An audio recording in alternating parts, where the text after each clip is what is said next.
Bueno, pues ¿por qué la plata? Que es la primera pregunta que le puede surgir a muchísima gente. Bueno, pues la plata es una tesis que ya es antigua. Ya hay libros desde pues prácticamente principios de los 70.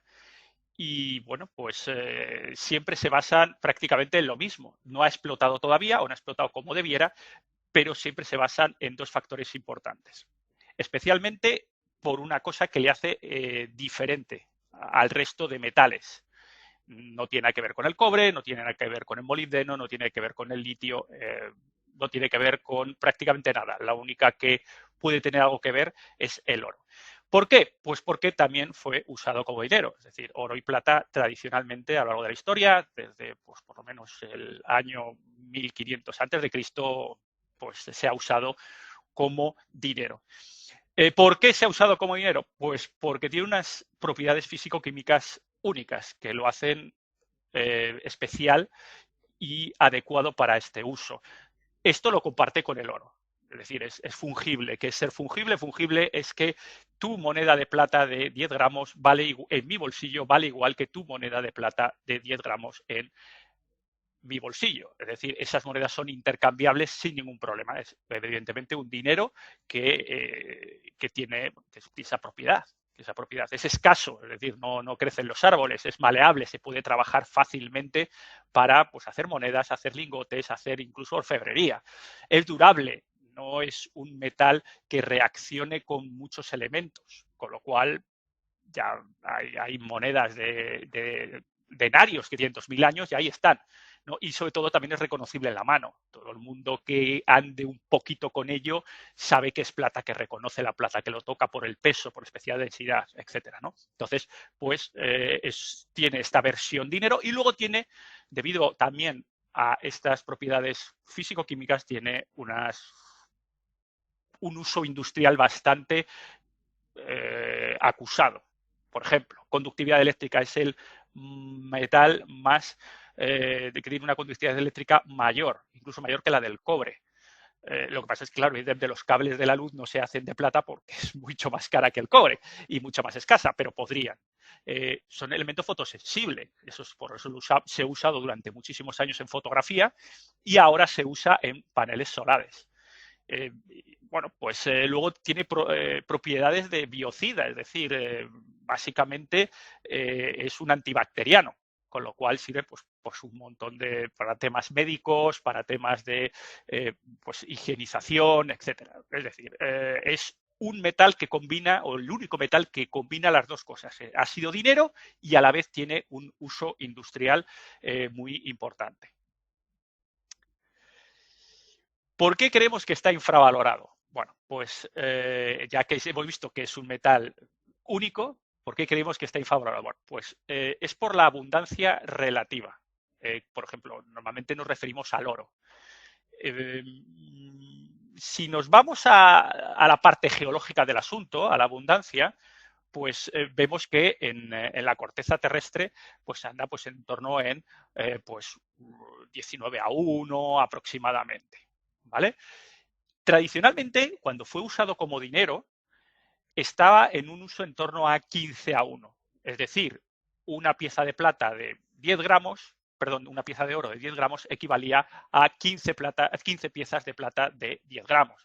Un cambio a 15:1. Y ese cambio se mantuvo prácticamente estable a lo largo de pues, muchísimos años. Hablamos de siglos. Y no solo en una parte geográfica del mundo, sino curiosamente, en todos los lugares del mundo se cambiaba aproximadamente a esos niveles entre 1,15, 1,16 y así estuvo, pues eso, siglos. A la hora de minar, porque dices, bueno, esto está muy bonito, esto es teoría, pero de lo que yo saco, ¿cuál es la relación con el oro? Bueno, pues lo que ahora mismo está prácticamente en 1:8, 1:9, es decir, por cada 9 onzas de plata que se sacan una de oro. Y ahora viene la gracia, porque dices, vale, ¿y el precio de mercado? Bueno, el precio de mercado, el ratio oro-plata, pues está en torno a 78.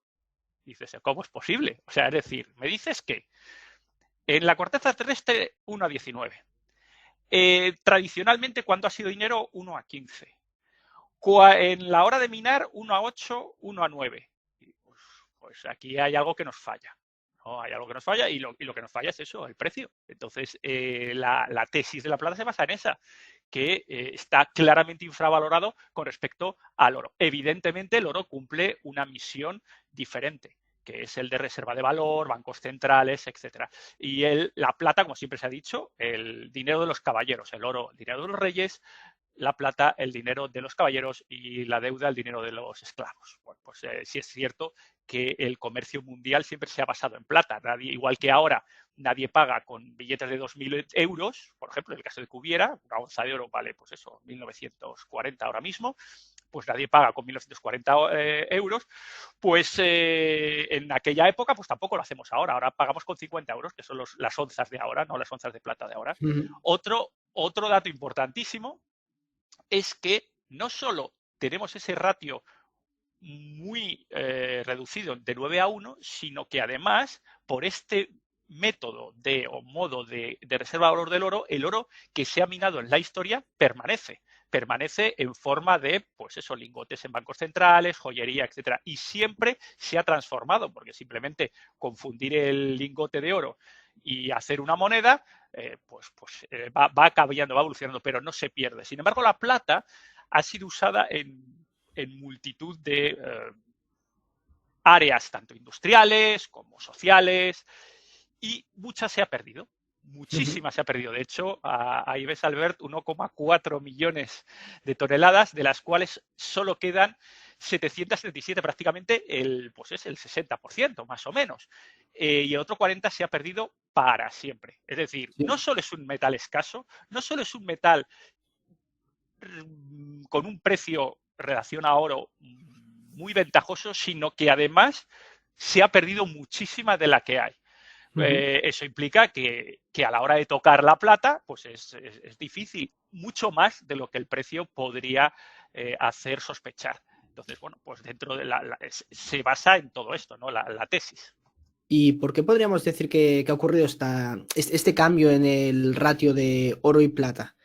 Si históricamente se ha mantenido a niveles más bajos, ¿por qué a partir de cierto momento nos vamos ya a ratios de 61, de 81 y estamos en estos Por baremos? la desmonetización. La plata dejó de ser usada para monedas a finales de los 60 y bueno, pues perdió ese rango de dinero.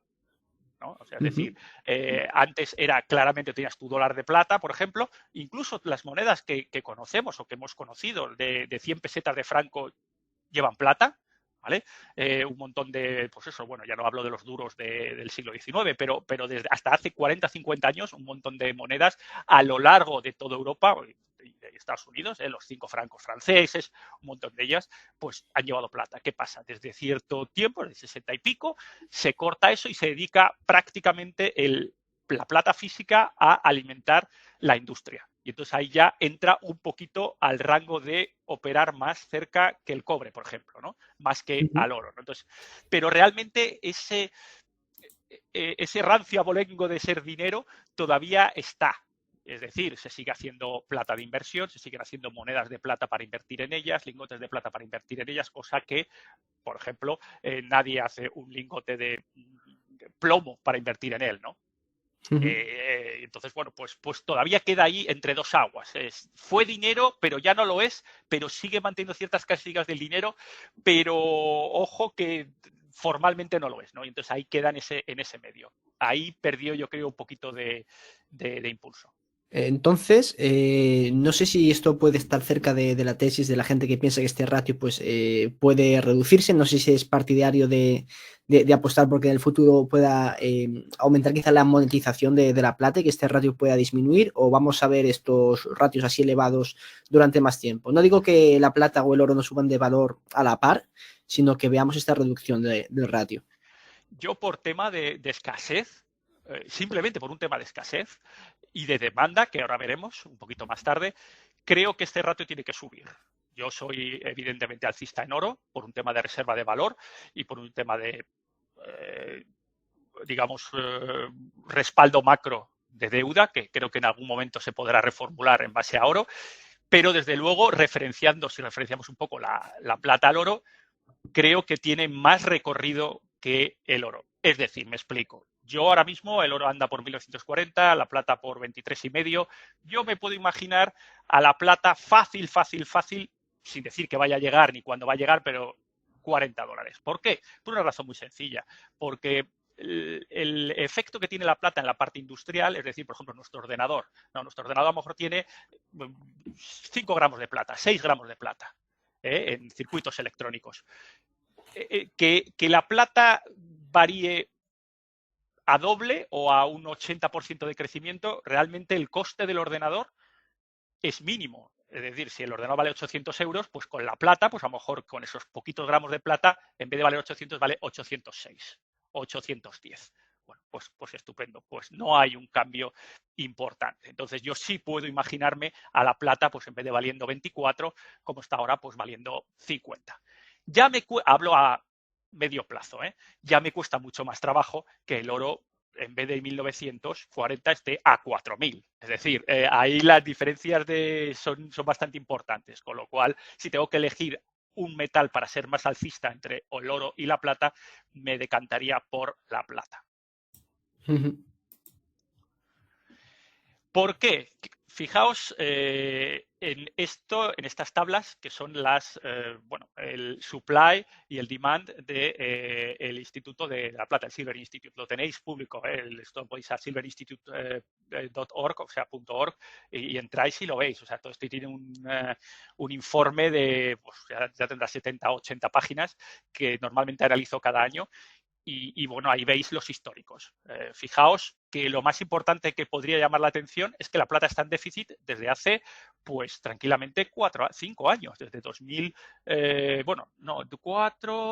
nos cambia la tendencia en 2021. Nos cambia la tendencia en 2021 y anda justita ya en 2020. Es decir, se demanda más plata de la que se mina. Este año, que se estaba previsto, pues prácticamente 200 millones de onzas menos, es decir, hay más demanda de 200 millones de onzas sobre la plata que se es capaz de producir, pues fijaos ahí, menos 194. Yo creo que en 2022 al final terminamos incluso por encima de 200 y en 2023 irá más ese gap. ¿Por qué? Bueno, pues por varias razones. El supply, básicamente hay dos maneras de tener supply, que es desde las minas, como es obvio, y la parte de reciclaje. Y luego, como veis, la demanda, que es un poquito lo que hemos hablado, tenemos ahí una parte industrial, que es importante, una parte de fotografía, una parte de joyería, pero fijaos el disparo que lleva a la parte de net physical investment, es decir, de inversión en físico, cómo ha evolucionado, ha marcado récords ahora en 2022 y esto no está sin cerrar el año, normalmente este informe suele salir en marzo de año pasado, es decir, sobre 2022 saldrá en marzo de 2023 y ya se nota que la tendencia es pues importantemente hacia el alza, ¿no? Si vamos a la siguiente, seguimos hablando un poco de supply y demand. Por ejemplo, supply. Es curioso porque el suministro mundial de las minas se basa en minas, pero no necesariamente de plata. Me explico. Solo el 25% de las minas están dedicadas a la plata, de extracción. Es decir, solo una de cada 4 hay una empresa que va buscando la plata específicamente y crea una operativa para buscar la plata. Las otras 3 normalmente se la encuentran. ¿A qué me explico? ¿Cómo es esto posible? Bueno, pues muy sencillo.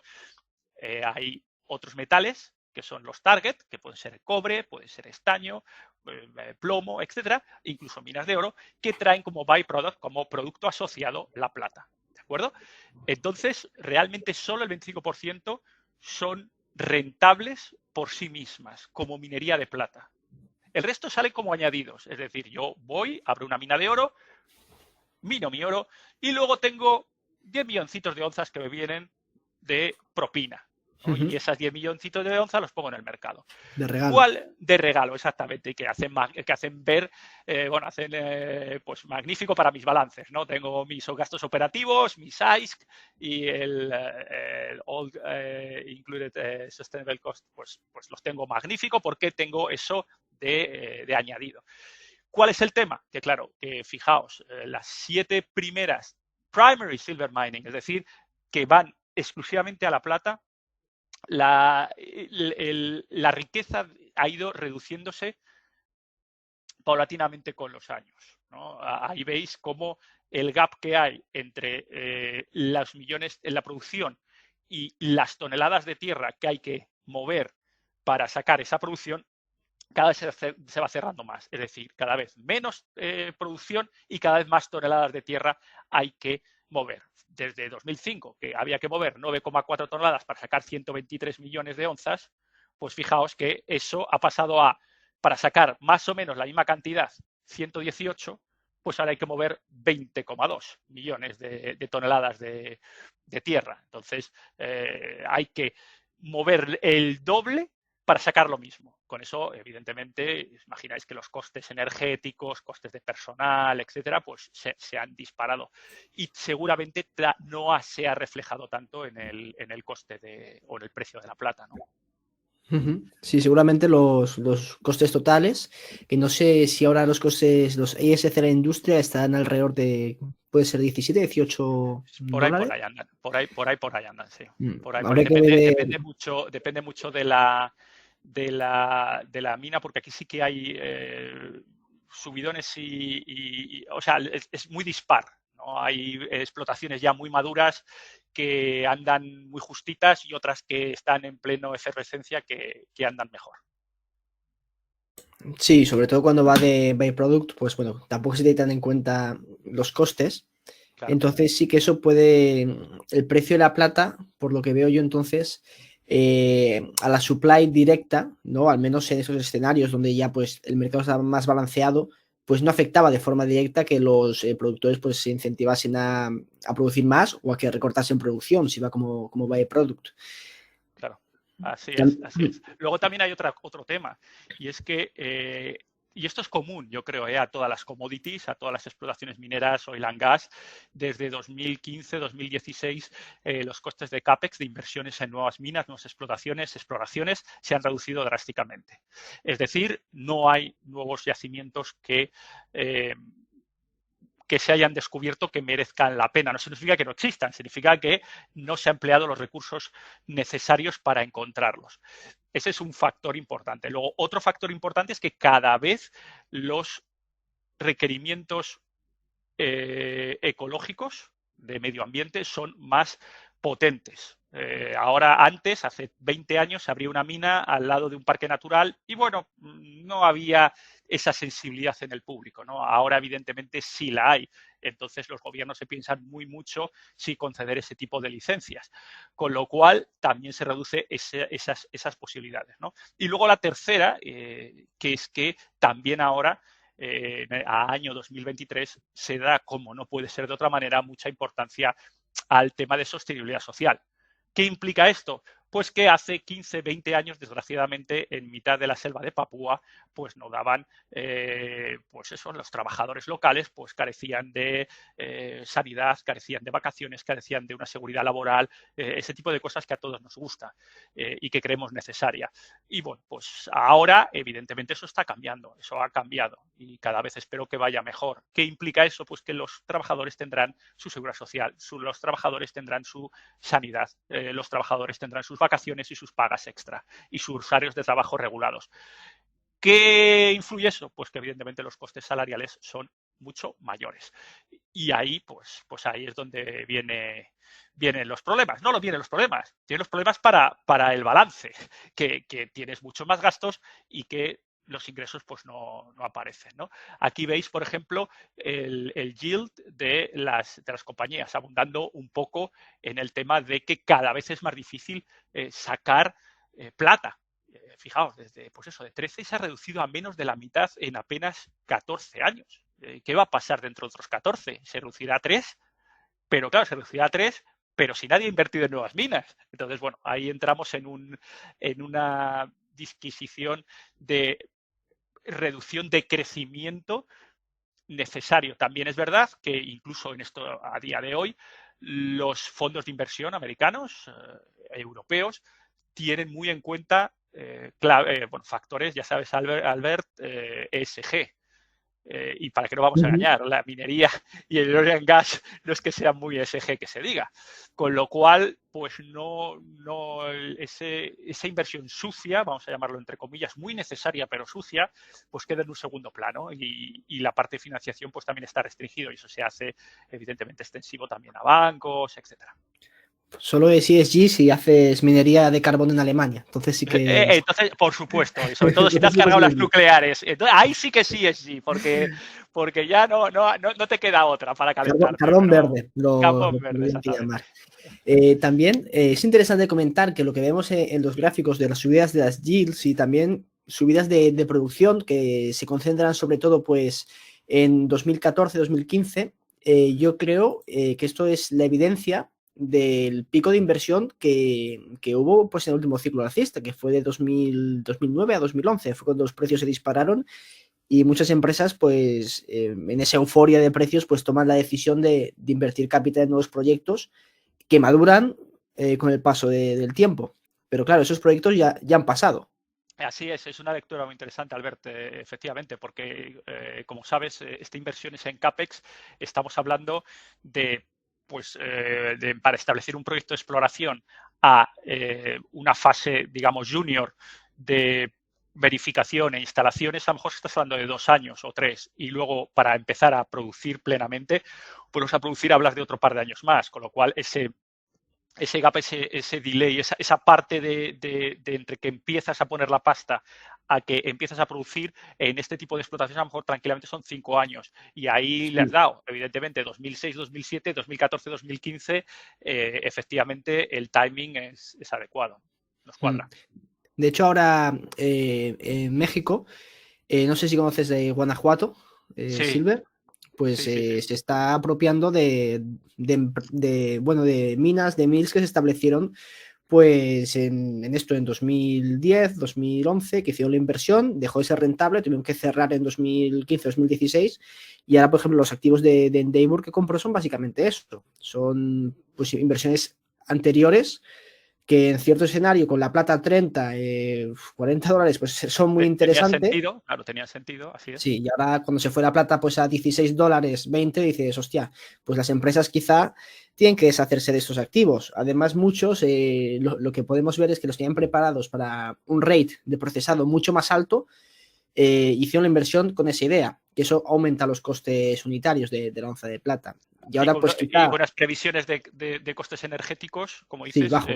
bajos, claro, o en los niveles de los 40, $50 el barril. Y ahora eso, pues muchas empresas se encuentran con activos que si los operas a baja escala, pues pueden ser rentables, haces más high grading, produces menos, pero claro, con el tamaño que tienen estas empresas, pues producir, pues no sé, 100 millones de onzas, 50 millones de onzas, digamos, al año, pues es nada y menos. No les compensa y se lo venden a empresas más pequeñas. Claro. Entonces, donde algunos se arruinan, otros ven Otros encuentran la oportunidad. oportunidad, exactamente, así es. Y sobre todo lo importante es eso, ¿no? Encontrar el precio de onza adecuado, porque el tema es el siguiente, la plata siempre ha tenido una volatilidad, a ver, no es Bitcoin obviamente en cuanto a volatilidad, pero más amplia que el oro. Entonces, ¿qué pasa? Que, claro, ahí puede haber momentos en los cuales pues, te baje por debajo del ICE sin problemas. ¿Cómo funcionan las mineras? Bueno, pues las mineras lo que hacen es, básicamente, contratan, mediante el mercado de derivados, contratan sus seguros, ¿no?, propios, de decir, oye, pase lo que pase, yo voy a vender a 19, aunque el spot esté a 16, y para eso me cubro con derivados, etcétera, etcétera, etcétera. Pero claro, eso es costoso, con lo cual no puedes estar durante 2 años o 3 años pagando derivados para poder sobrevivir, ¿no? Eso no es sostenible a medio o largo plazo, con lo cual pues tienes esos problemas y ocurre lo que tú dices, ¿no? Que dices, oye, a ver, yo llevo 2 años con la plata 16, como ocurrió en esos años bastante terroríficos de 2014 a 2017, 2018, con la plata entre 16 y 18 y no se movía nada. Y claro, pues muchos se vieron obligados pues a cerrar o directamente a pues eso, traspasar el negocio o incluso suspender explotaciones, suspender operaciones y suspender inversiones. Dicen, no me sale rentable, o sea, entonces ahí queda. Con lo cual, la parte de supply de mina pues tiene esto, ¿no? Para resumirlo, pues digamos, un yield cada vez mucho más bajo, unos costes de infraestructura sociales y energéticos cada vez más altos, problemitas en los países de parte pues, ecológica, digamos, de social, etcétera, de dar la cara y decir que ha abierto esta mina o que ha entrado esta corporación extranjera a tal, pues también eso está muy limitado, con lo cual tiene pinta de que la producción así desde fuera irá para abajo. Luego la otra parte de suministro al sistema es el reciclaje, pero el reciclaje de nuevo es muy dependiente del precio. Aparte lo veis clarísimo en esta gráfica. Si el precio está por debajo de 20, el reciclaje cae. Cae a menos de 150 millones de onzas. Esto es muy obvio, ¿no? Nadie se va a poner a sacar gramitos de plata de los ordenadores con precios de reventa de la plata de menos de $20, ¿no? O no va a decir nadie, pero no se va a extender. No hace más que aumentar el precio por encima de 25 y ya veis como en 2020 el reciclaje pues le sube un poquito más. Y fijaos, ese punto que hay entre 2020 y 2021, donde la plata llega a 27, pues invita a reciclar más. ¿Dónde estamos ahora? En 24. De nuevo, no invita a reciclar tanto, con lo cual ahí no vamos a poder ver o no se espera que haya un incremento de suministro al mercado de plata notable en 2022 porque el precio no ha acompañado. Entonces esto sí que es lentejas, o sea, no hay mucho de dónde sacar, ¿no? Entonces, bueno, pues, ¿qué podemos, ahora ya que hemos hablado del suministro y una demanda creciente, ¿qué podemos o cómo podemos? Claro, la demanda creciente está basada en electrificación, porque claro, todo esto para todo lo que quieren de Agenda 2030, Agenda 2050, descarbonización y tal, la plata es, igual que otros metales, es totalmente esencial, ¿no? Entonces, ese crecimiento también en fotovoltaica, etcétera, que va a tirar, y sobre todo de inversiones en físico, pues van a tirar del carro frente a un supply que cada vez peor, ¿no? Entonces, bueno, ¿cómo podemos aprovecharnos aquí nosotros como inversores? Yo como inversor particular, vosotros que nos escucháis como inversores particulares, ¿qué podemos hacer para aprovecharnos de esta diferencia entre el supply y el demand, ¿no? Esto que se ve, que lo olemos, ¿no? Que puede haber problemitas o subidas de la plata a corto o medio plazo. Bueno, pues depende un poquito mucho del perfil del inversor y depende del horizonte temporal, ¿de acuerdo? Nosotros, por ejemplo, yo distingo entre varios perfiles. Hay gente que le gusta operar en muy corto. Oye, pues yo la plata spot está a 24, creo que va a pegar un subidón a 25, hago mis estudios técnicos, mi análisis técnico, hago así, tiro unas líneas, aquí línea de soporte, creo que aquí tiene que rebotar y me voy a sacar hoy, mañana, pasado, pues me voy a sacar un dinerito. Muy bien. Pero es un horizonte temporal obviamente muy corto, donde puede haber correcciones, etcétera. Ya hemos hablado que la volatilidad es importante. El nivel de experiencia y de manejo, pues evidentemente es muy alta. Para manejar futuros y derivados, pues lógicamente tienes que estar muy centrado en ello, tienes que tener un conocimiento amplio y tener mucho callo, ¿no? La correlación con el spot, que es importante, es muy elevada, porque esto sí que es directo. Esto es precio spot, mueves arriba, abajo. El riesgo, obviamente, es muy alto y el nivel de contraparte, y cuando refiero al nivel de contraparte es, o el riesgo de contraparte, es a quién es el que responde en el otro lado del contrato, es también muy alto. ¿De acuerdo? Te pueden, pues eso, saltar stop loss, te pueden liquidar, o sea, bueno, pues va a hacer un montón de cosas que os podréis imaginar. Peligroso, ¿eh? Peligroso. Por eso yo pongo muy alto riesgo, muy alto, muy corto, muy alto. Yo personalmente no opero en CFDs futuros y yo recomiendo para la gente que no lo haga en general, ¿de acuerdo? A no ser que seáis expertos en trading y ya tengáis mucho callo, ¿no? Yo creo que estás de acuerdo, ¿no, Albert?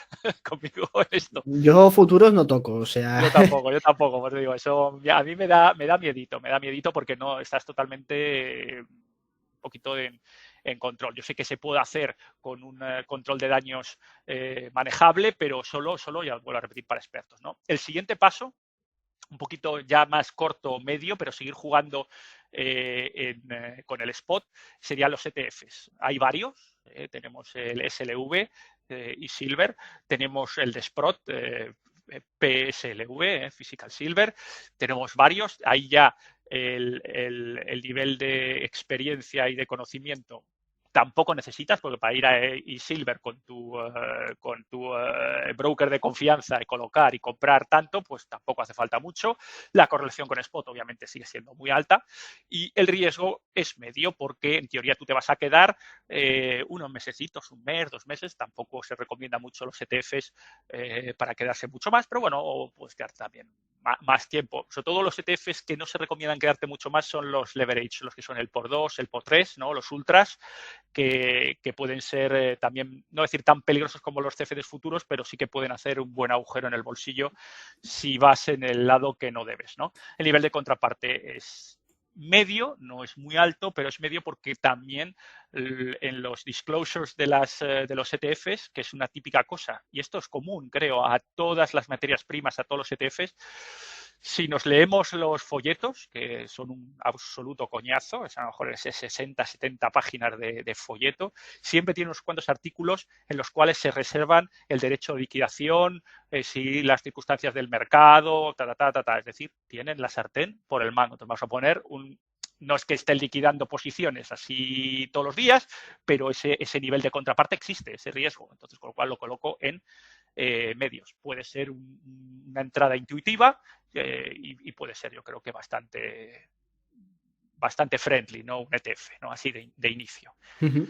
Luego la parte de minerías, yo distinguiría entre dos: minería junior, minería senior, ¿vale? La minería junior y la minería, ya que entras en valores y crees que va a ir hacia arriba, yo diría un horizonte temporal a medio largo, ¿de acuerdo? También es verdad que el nivel de experiencia requerido, de expertise, varía. Las mineras junior, ya sabéis, las mineras que no están todavía en explotación, pero que están en proceso de creación, tienen un riesgo muy elevado. ¿Por qué? Pues una razón muy sencilla. Mientras están explorando, mientras están preparando infraestructura, mientras están consiguiendo los permisos, que pueden demorarse, porque evidentemente los permisos son gubernamentales, pues realmente son máquinas de quemar cash, máquinas de quemar caja. Lo que hacen es quemar caja, quemar caja, quemar caja, quemar caja. Y la idea es que antes de que terminen de quemar caja, empiecen las operaciones y empiezan a ingresar algo. Porque hasta que no empiezan las operaciones no ingresan nada. Ya hemos hablado que son 5, 6, 7 años de margen entre una cosa y otra. Y la idea es que no se queden. Pero hay muchas en las cuales se quedan sin caja. Con lo cual, ¿qué hacen? Ampliaciones de capital. Y ahí, si te pillan en una de esas, te hace un 10-1 y te descuartizan. Con lo cual, riesgo muy alto por esto, ¿no? Sobre todo no son mineras establecidas, y el nivel de contraparte es alto o muy alto, porque realmente la decisión de hacer una ampliación de capital la tiene el management y ahí te puede pillar con el carrito de los helados, ¿no? A cualquiera, porque realmente esto es sin previo aviso, ni da señales, ni nada. Simplemente de un día a otro aparece una ampliación de capital y tus acciones bajan un 60% y ya está. Y no hay más que hacer. Con lo cual, minería junior, cuidado, hay que tenerlas muy, muy estudiadas, leerse muy mucho los balances, leerse muy mucho el forecast y también haciendo caso lo justo a lo que dicen, porque todo el mundo evidentemente busca inversores y todo el mundo quiere atraer capital y todo el mundo piensa que sus minas en Papúa son magníficas y van a hacer millonarios a todos. Y eso sí, pero invierte primero, ¿no? Entonces hay con mucho cuidado y yo por eso pongo que se necesita un nivel de experiencia amplio. Luego está la minería senior, que ya son mineras pues muy establecidas. Las más aburridas. Las son más aburridas, sí, ahí te puedo ver. También, porque cuando sube la plata le da alegría, ¿no? También, pero son las no, primeras en reaccionar normalmente. Exactamente, pero que bueno, que el nivel de adrenalina es muchísimo más bajo que respecto a la minería junior, ¿eh? Eso sí, bueno, tiene las clásicas, ¿no? Pan American, Fortuna, bueno, pues un montón de ellas, y luego tienes las de royalties también, o sea que bueno, que no, ahí ya tampoco se necesita un gran expertise, son minas que están funcionando, hay que leer un poquito los balances, bucear un poco, pero hasta ahí, ¿no? Si estás convencido en tu tesis, pues entrar y listo. Y bueno, pues los riesgos medios y la contraparte es media porque siempre existe un management, ¿no? Aquí quiero aprovechar y hacerte una pregunta sobre el tema de las seniors, a ver qué opinas.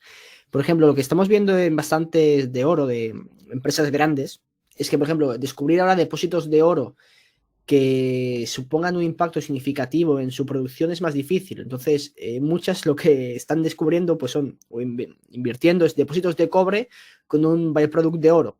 Entonces, no sé si crees que las empresas platas, conseguir empresas platas pure play, digamos, es bastante complicado y que muchas empresas grandes de plata pues tienen que invertir en grandes depósitos donde hay oro y obtener la plata como byproduct y cada vez pues tienen menos exposición al metal que queremos. No sé qué opinas de esto. Sí, es realmente así. Es un poquito que todas van de la mano. O sea, es decir, en un escenario alcista commodities, en un escenario alcista de metales, tanto industriales como preciosos, van todas de la mano. Hay minas, como por ejemplo, ¿qué voy a decir? Glencore de cobre en Chile, que puede sacar oro, ¿no? Otras minas, perdón, plata. Otras minas en Perú, también de byproduct, tienen plata. Entonces yo creo que es un todo incluido, ¿no? Que van a buscar un target donde los costes de explotación sean los menores posibles y la facilidad para obtener las licencias también sea el menor posible y sobre todo que haya una infraestructura para luego, pues oye, todo eso que viene por el lateral, ¿no? Pues esas oncitas de oro que nos vienen por el lateral, esas oncitas de plata que nos vienen por el lateral, pues bienvenidas sean, ¿no? Pero es todo eficiencia, es todo cash y ahí está el truco, con lo cual, como bien dices, hay muchas, pues yo que sé, Kinrolls, etcétera, que son de las gordas, en este caso de oro, que buscan otras opciones porque realmente el oro es también muy, muy escaso. Con lo cual, pues es difícil, es difícil. No es fácil encontrar este tipo de explotaciones y cada uno se busca como puede las habichuelas. Luego, la siguiente, si veis, es Volt, que pongo. Bueno, estos Volt son unas empresas que se dedican a almacenar metales preciosos, ante oro, plata, platino, en zonas, almacenes tax-free, ¿de acuerdo? Que, bueno, pues básicamente lo custodian, hablamos de bastante cantidad y hablamos de, bueno, con la seguridad adecuada, etcétera, casi siempre en centros industriales económicos potentes, Londres, Hong Kong, Suiza, Nueva York, etcétera, donde se permite a particulares hacer intercambios de metal físico, pero sin tocarlo. Es decir, yo entro en una plataforma y estos vaults hacen de market maker. Es decir, tengo parte de un lingote de 500 onzas, pues tengo 10 onzas que he comprado de ese lingote, que vienen a mi nombre y que yo tengo un código, etcétera, etcétera, etcétera. Y pues puedo vender y comprar con otra parte, ¿no? Yo cuando compro se la compro a alguien individual y cuando vendo se la vendo a alguien individual. Y luego pues este Vault lo gestiona como market maker, evidentemente con un spread adecuado para llevarse esa comisión como market maker, ¿no? Es una solución curiosa porque en teoría el metal es tuyo y permiten delivery, es decir, permiten entregarte tu metal, que normalmente es inabordable para el común de los mortales. O sea, es la gracia de decir, no, si tú te puedes llevar cuando quieras tu plata, esa parte de los 10 onzas del lingote, no sé cuánto, te lo puedes llevar, claro. Tienes que aparecer en Nueva York, seguridad, gastos de custodia, gastos de entrega y tal, y cuesta más la soga que el burro. Entonces, normalmente, evidentemente, salvo que no sean entregas gigantescas, pues no se hace. La gente no va a un Volt, a tax free a Londres a que le den su plata y tampoco que te la envíen a casa porque es una locura, ¿no? Entonces, bueno, pues queda ahí un mercado intermedio, ni para ti ni para mí, con unos movimientos en los cuales te da cierta tranquilidad, solo cierta tranquilidad, que tú estás comprando, vendiendo plata física, oro físico, platino físico, y realmente te ajustan como si fuera un broker, ¿no? Entonces el horizonte temporal también es medio largo porque no es de cuestión de entrar y salir así de fácil. Bueno, sí, puedes salir y entrar cuando quieras, pero claro, hay comisiones, es como si fuera un broker. Entonces vendes y compras cuando, oye, o bien unos ciertos niveles de inversión y sobre todo que no se te coman las comisiones, ¿no? Los beneficios. Entonces, bueno, pero eso es igual que un ETF o igual que los valores. La correlación con el spot es muy alta porque va dirigido totalmente al al spot, o sea, es decir, se está referenciado al spot, con lo cual vendes y compras en función de spot, el riesgo es medio y la contraparte es media. Hombre, que pueden decir y cerrarte el chiringuito del tax free. Bueno, pues bueno, no ha ocurrido, pero quién sabe, ¿no? Pues lo pongo como medio, ¿no? Y luego, por último, la plata física. El horizonte temporal es largo, es un activo que de 3 a 5 años mínimo, ¿de acuerdo? Que tengáis. El expertise tampoco es una cosa del otro mundo, baja, media.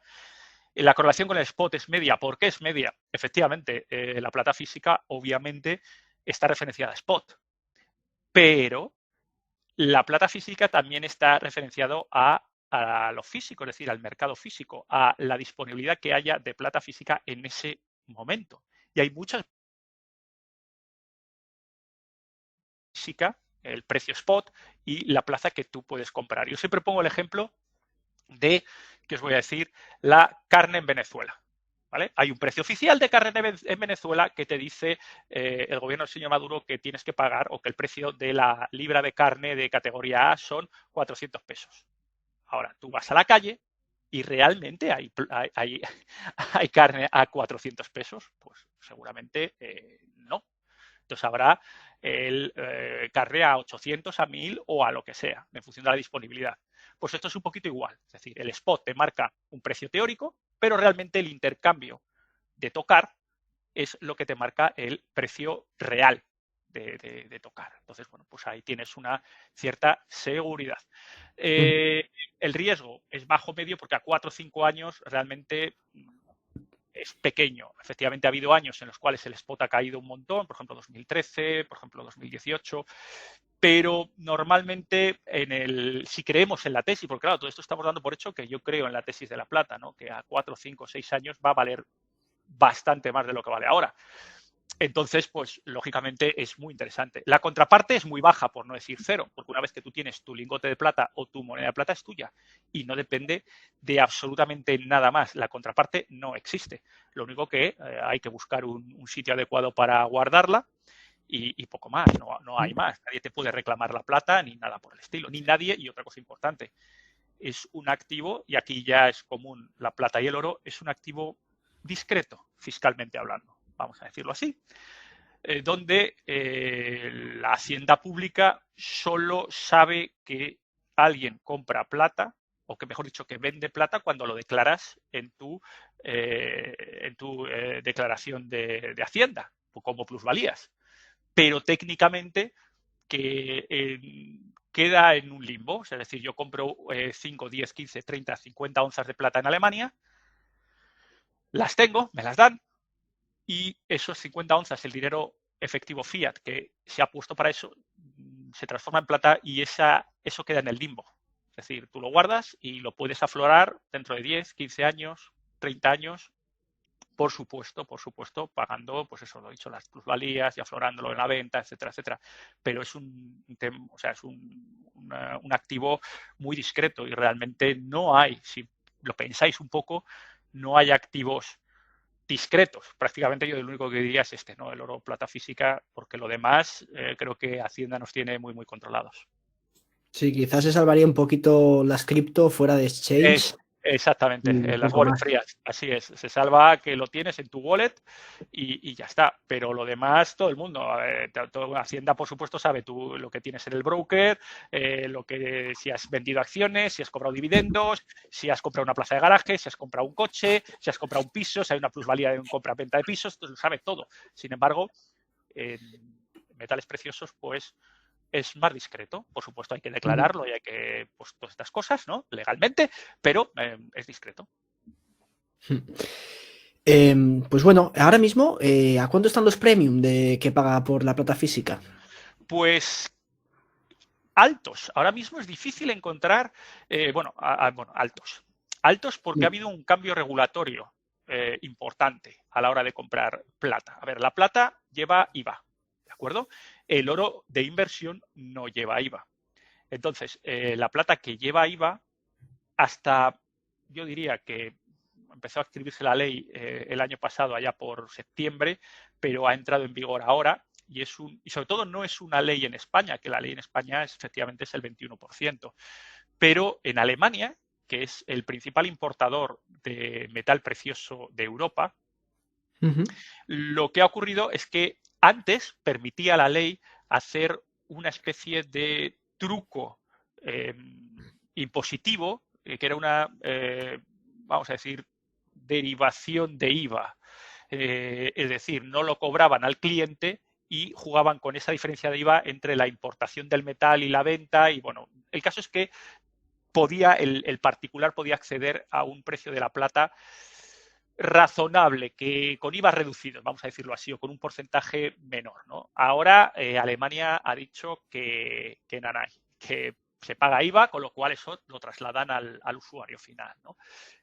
Malo para la gente que no ha comprado, bueno para la gente que ya tiene plata física. ¿De acuerdo? Esas de primeras. Con lo cual siempre hay que contar con un 20-21% sobre spot. Es decir, si el spot está, vamos a poner un ejemplo, a 20, ¿de acuerdo? Siempre hay que pensar en una onza de plata física en torno a 24, 25. Ahora bien, también, como hemos dicho, depende muy mucho de la disponibilidad física del asunto. Con lo cual ahí ya las tiendas, los minoristas, pues se pueden aprovechar. Si hay escasez, no llegan monedas de plata de los fabricantes, pueden decir, bueno, pues ahora no te vendo a 24 o 24 y pico, sino que te vendo a 26. Entonces ahí juegan con el chicle un poquito. Por eso también la parte de la correlación con spot, por eso lo pongo como media, porque esa influencia de la disponibilidad física es importante. Entonces, bueno, pues ahora con un spot de 24, aproximadamente 24,3, pues bueno, pues anda por ahí las onzas de 999, que son estándares pues en torno a los 28, 29, pero poquito. Claro, aquí hay que ver, porque se puede encontrar a 28 seguramente, pero hay que ver que, claro, te obligan a comprar 25, los gastos de envío son 40 euros, etcétera, etcétera, etcétera, con lo cual al final se te pone la onza de plata en 29, 29 y pico, ¿no? Hostia, Ahora, me estoy metiendo en páginas web, Valium by Post, por ejemplo, sí, una onza de American Eagle, una moneda. No sí, sé si esa es la estándar, ¿no? esa es la estándar americana, sí. Se está vendiendo a 43 euros, súper caro. Sí, sí, es que las American Eagle la han pegado un subidón. Hace 4 o 5 años eran onzas, como bien dices, una onza estándar, efectivamente, que bueno, que tenía un sobreespot razonable, pero por alguna razón, al tirar tantísimo la demanda de American Silver Eagle en Estados Unidos, pues ha subido el precio. Y ahora mismo en Europa son, no voy a decir inabordables, pero sí súper caras, pero tampoco está mucho mejor en Estados Unidos. A lo mejor en Estados Unidos tranquilamente puede estar 35 o 36 dólares. O sea Sí. que ninguna broma. Evidentemente hay onzas más baratas. Hay onzas más baratas tipo Filarmónica, tipo, bueno, pues de otros modelos que siguen siendo 999 y que quizá no tengan a lo mejor tanto nombre como American Silver Eagle, bueno, Filarmónica sí, pero otras no tanto, que se pueden encontrar más económicas. O sea, no necesariamente hay que ir a American Silver Eagle. Importante, American Silver Eagle lo conocen todo el mundo. Aquí hay ciertos tipos de monedas, y aquí ya todo esto estoy hablando un poquito, es plata, ¿no? Pero también se puede extender a oro, que son muy reconocidas. Es decir, yo voy con mi American Silver Eagle, las vendo en Europa, las vendo en Estados Unidos, las vendo en Australia, las vendo en China. O sea, las conoce todo el mundo y no hay ningún problema de aceptación. Otras, pues claro, son más baratas, pero a lo mejor no son conocidas o demandadas en ciertas regiones geográficas, con lo cual, oye, pues ahí te quedas, ¿no?